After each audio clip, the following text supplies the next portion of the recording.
um estado totalitário, não há necessidade de importar-se com o que as pessoas pensam, uma vez que o governo pode controlar esses pensamentos através da força de seus cacetetes.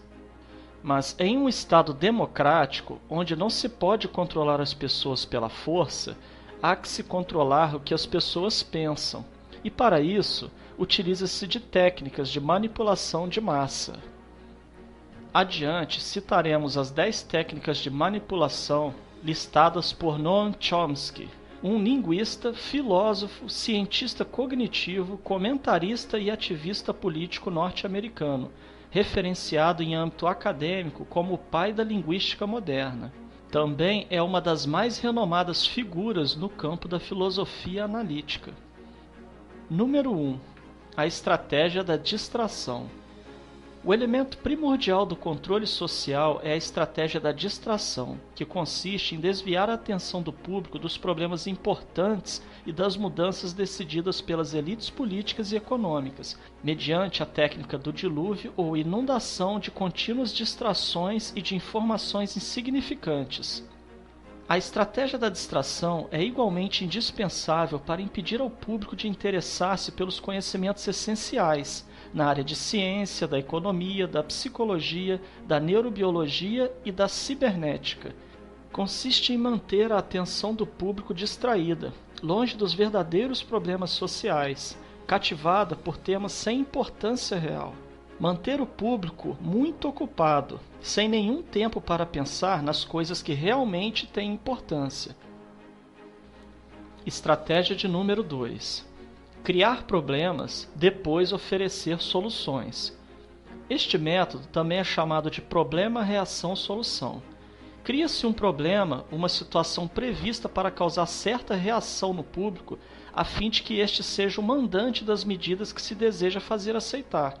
Por exemplo, deixar que se desenvolva ou se intensifique a violência urbana, ou organizar atentados sangrentos, a fim de que o público seja o mandante de leis de segurança e políticas em prejuízo da liberdade.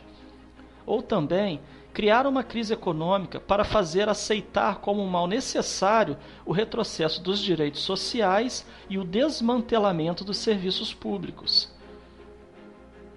Número 3. A estratégia da gradação. Para fazer com que se aceite uma medida inaceitável, basta aplicá-la gradativamente, a conta-gotas, por anos consecutivos. É dessa maneira que condições socioeconômicas radicalmente novas, como o neoliberalismo, foram impostas durante as décadas de 80 e 90.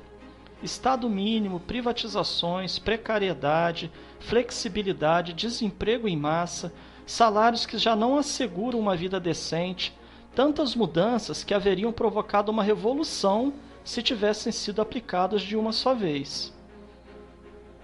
Número 4. A estratégia do deferido. Outra maneira de se fazer aceitar uma decisão impopular é de apresentá-la como sendo dolorosa e necessária, obtendo a aceitação pública no momento para uma aplicação futura.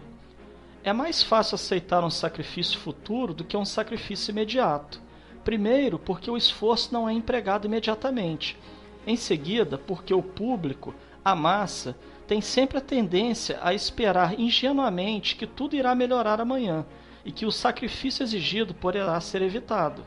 Isto dá mais tempo ao público para acostumar-se com a ideia de mudança e de aceitá-la com resignação quando é chegado o momento. Estratégia número 5. Dirigir-se ao público como crianças de baixa idade. A maioria da publicidade dirigida ao grande público utiliza discurso, argumentos, personagens e entonações particularmente infantis, muitas vezes próximos à debilidade, como se o espectador fosse um menino de baixa idade ou um deficiente mental. Quanto mais se deseja enganar ao espectador, mais se tende a adotar um tom infantilizante. Por quê? Se você se dirige a uma pessoa como se ela tivesse a idade de 12 anos ou menos, então, em razão da sugestionabilidade, ela tenderá, com certa probabilidade, a uma resposta ou reação também desprovida de um sentido crítico, como a de uma pessoa de 12 anos ou menos de idade. Estratégia número 6. Utilizar o aspecto emocional muito mais do que a reflexão. Fazer uso do aspecto emocional é uma técnica clássica para causar um curto-circuito na análise racional e, por fim, ao sentido crítico dos indivíduos. Além do mais, a utilização do registro emocional permite abrir a porta de acesso ao inconsciente para implantar ou enxertar ideias, desejos, medos e temores, compulsões ou induzir comportamentos.